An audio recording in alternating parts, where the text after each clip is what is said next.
नमस्कार मंडळी, आज आपण नाश्त्याला करूया चपातीचा चिवडा.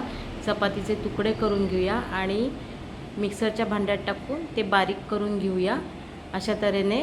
त्याच्यानंतर वाडग्यामध्ये तेल टाकून मोहरी, जिरे, हिंग, मिरच्यांचे तुकडे, कढीपत्ता टाकून फोडणी देऊया. त्याच्यानंतर त्यामध्ये कांदा टाकूया. चांगला कांदा परतून घेऊया गुलाबी रंग होईपर्यंत. असं करून बघा, खूप आवडेल तुम्हाला हा चिवडा. त्यात हळद टाकूया. चांगलं परतून घेऊया कांदा.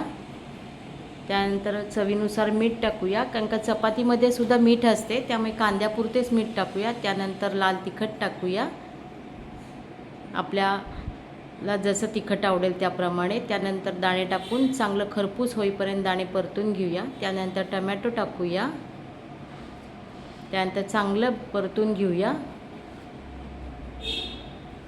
टमॅटो चांगला परतून झाल्यानंतर त्याच्यामध्ये आपण चांगलं चवीनुसार साखर टाकूया आणि परत परतून घेऊया चांगले. त्याच्यानंतर आपण चपातीचे तुकडे टाकूया आणि चांगल्या प्रकारे व्यवस्थित हलवून घेऊया. हलवून झाल्यानंतर लिंबाचा रस पिळूया आणि चांगल्या प्रकारे हलवून घेऊया.